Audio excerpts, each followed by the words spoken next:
How's it going, guys? KillKhast here. Welcome back to yet another World War Z build guide. Today we're going to be taking a look at a different way to play the Exterminator. But before we do, like always, guys, go ahead and smash that like button if you enjoy it. Likes help out the channel immensely. The more likes a video gets, the more it's broadcast to a wider audience. The more people get to see it and potentially help the channel grow. If you're new to the channel and you feel as though I've earned it by the end of this video, please go ahead and hit that subscribe button to stay up to date with everything that I post. And if you'd like me to do any certain kind of build guides, if you'd like me to play one of your builds, or if you have a question about my build, please go ahead and drop it down in the comments. With that being said, let's go ahead and jump into it. We are going to be running the Exterminator with Molotovs in this one, and the reason why is we're gearing this towards the 6 skull difficulty. And in the 6 skull difficulty, you need to be very, very mobile. You can't really be slow and clunky. If you do, you'll find that you find yourself surrounded very, very easily. The zombies in the 6 skull difficulty are no joke. 4 hits, I believe, and you're dead. You get overwhelmed very easy. You get pinned very, very easy. You don't really want to be holding one spot unless it's just a very good spot. Claymores, although they are very, very good, especially at your extractions or endpoints, they're very stationary. So it makes your character a little bit more slow, a little more clunky. And like I said right at the beginning, we're going for mobility in this build. So we went with Molotovs. First choice here, we went with Hangover. Molotovs burn 50% longer. Now, the reason we went with this as opposed to Pyromaniac, Molotovs fire damage increased by 50%. The fire slows them down a bit. Sometimes it locks them in an animation where they flail around. Fire doesn't only do damage, it's also a form of crowd control. That's not saying though that the fire doesn't do much damage, because the fire does a lot of damage on its own. It's a damage over time thing, it's percentage based of their health. Chances are you're going to be shooting where you throw your Molotov anyways. So you don't really need the extra damage as much as you do for it to burn longer. It can lock them in animations, CC them a little better, and just help your DPS overall. Next here we went with all elbows. Movement speed penalty when zombies are very close reduced by 100%. Like I said at the beginning, again, we're going for mobility in this build. The only other choice I could see being practical here is rooted. The number of zombies required to pin you down increased from 8 to 12. But chances are if you're playing this build on the 6 skull difficulty, you're going to be dead long before you have 12 zombies on you. If you have 12 zombies surrounding you, they're going to kill you before they have a chance to pin you. So increasing it from 8 to 12 wasn't really very practical in my opinion. I feel like the movement speed is going to be the key here, because you'll notice when you get surrounded by zombies, they like to slow you down. Every hit kind of takes away a little bit more of your speed, some of your stamina. And with this, that doesn't happen. You're still able to kind of bob and weave through the groups of zombies. I mean, it's not recommended that you just go running through a group of zombies, but with this, if you need to, you can. Next here, we go with Heavy Metal 2. Start with improved Tiger 12 Heavy Assault Shotgun that deals 25% more damage and has 25% more ammo. Not only does this Tiger 12 that you start with have these additional perks, but every one that you pick up has these additional perks as well. I don't know if it's just me that feels this way, but I feel like later in the game, you find these assault shotguns almost everywhere. In any spot where you get to breach and there's a chance of having a heavy weapon, I most times come across a heavy shotgun. So I feel like it's beneficial to improve it. This gun is incredible at taking out pyramids, taking out groups of zombies that are running directly at you, especially if you can get them stacked up in a line running at you. You just open fire with this, you're going to mow them all down, no problem. And it's a very good kind of plan B gun. Like if you're in a sticky situation, you're backed into a corner and you need to just start firing, this gun does come in handy, especially later on, and you'll find out why. Next here we got Bandolier. It's a red skill. Don't really get much say in the matter, it is what it is, but it is very helpful because the mortar and the stationary machine gun ammo capacity increased by 25% for all of your team. And the best part here, durability for defense items is increased by 25%. So that's going to be your barbed wire, your electric fences, your high fences. Those aren't going to go down as easy as they would before. Next year I went with Rifleman. Start with the ARK-103 Assault Rifle. That's your AK. Like I said with this build, I'd like to go for mobility. I like to just kind of run and gun. And this gun does a very good job of catering to that need. Pretty accurate, so it's decent at headshots. It does a fairly decent amount of damage if you're not good at hitting headshots. You can still body shot most zombies, take them out in like 3 to 4 hits. And with this gun, that's not really hard to do. Next here, Combat Engineer. 20% chance to restore an expended defense kit. Now, I don't know if people are not aware of this skill, but I find a hard time playing with randoms, because if the Exterminator in your group is running this skill and you're not allowing him to pick up the defense kits and use them, the skill's completely wasted. And there have been several instances that I've procced this 2 or 3 times on the same defense kit. I know on Tokyo, the last level, I've had 4 or 5 auto turrets up at a time. I know on New York, on several of the levels, I've had 3 or 4 of the high voltage grids because of this skill. And I feel as though it's wasted so many times because teammates won't allow you to grab the defense kits. I don't know if this is just because they're excited to place it down. I don't know if it's because everyone thinks that they know the best spot for it. I'm unsure.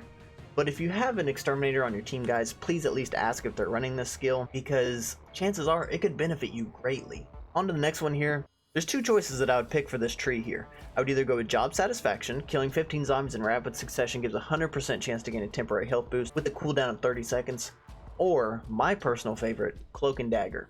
Killing 15 zombies in rapid succession grants a masking effect for 3 seconds. Those of you that have played the 6 skill difficulty know that going invisible is incredibly overpowered right now. The zombies hit like a truck, so if you can take a breather, turn invisible, and not be hit by them, you're definitely going to want to do it, and I don't see why not.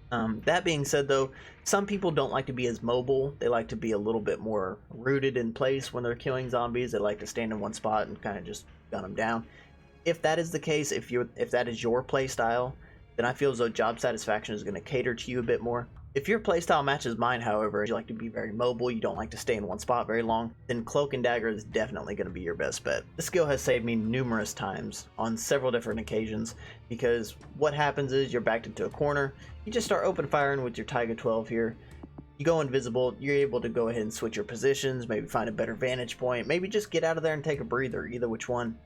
This skill does help quite a bit. Next here, Hollywood 2, explosive and fire damage dealt to yourself and your teammates reduced by 50%. Again, it's a red skill, you don't really get much say in the matter, it is what it is. But this skill actually helps out quite a bit.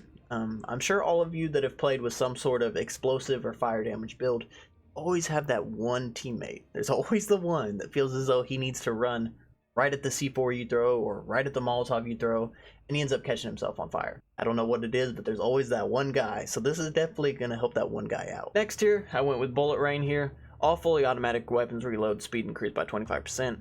Like I said at the very beginning, I like this build to kind of have a lot of mobility. I want to run and gun with this build. I don't want to be slow and clunky. So I'm going to be using my fully automatic weapons as much as possible. I'm going to kind of steer clear of my single shots, even though I love the single shots. And I'm going to be staying away from my shotguns, because I just want to run and gun. I mean, that's what this build is. Tons of mobility, lots of firepower, and if you can reload your gun quicker, I don't see why that's a downside. Another one that I see being kind of viable here would be Third Hand. Killing 15 zombies in rapid succession instantly reload your primary weapon, but I see that as a way to just burn through your ammo quicker, because if you're not taking the time to stop and reload and switch positions and such, your gun's just going to keep reloading. Eventually you're going to be out of ammo and you're not even going to know what happened. So with that being said, I went ahead and went with Bullet Rain. Next tier here, we went with Pickpocket. Killing 15 zombies in rapid succession gives a 100% chance to refill one equipment charge. Now they did nerf it a bit. It's not the 25% chance, 100% chance, but there's a 60-second cooldown, and that 60-second cooldown is really going to hurt you. But this is an offensive build. It's very aggressive, and if the point of your build is mostly just to crowd control, kill zombies, why wouldn't you get a skill that caters to it? With this skill, you kill 15 zombies, you get another Molotov, you get to throw another Molotov, which kills more zombies. It just keeps going. You're able to turn yourself invisible almost all the time, and every 60 seconds you get another Molotov to help you kill more zombies. I don't see where you could go wrong there. Next tier here, I went with Know-How. Molotovs and Claymores can kill 25% more targets. One thing I feel the game doesn't do a very good job of telling you is that each explosive, each equipment, each mortar, whatever the situation may be, has a cap on how many zombies it can kill. The Molotov's base cap is pretty low, so I feel like if we can raise that, kill more zombies, work our way up to that 15 zombie kill for both Pickpocket here and Cloak and Dagger, we're going to be turning invisible quicker, we're going to be getting our Molotovs back quicker, and it just helps out overall because we're clearing the zombies out quicker, and they're not able to overwhelm us. Last tier here, Daredevil. It's a red skill. You don't get much say in the matter, but we'll go ahead and take a look at it. When there are more than 30 zombies in the area, firearm damage is increased by 25%, and number of melee strikes before becoming fatigued is increased by 2. Now, the melee strikes part isn't really going to benefit you too much. However, when there's more than 30 zombies in the area, your damage is increased by 25%.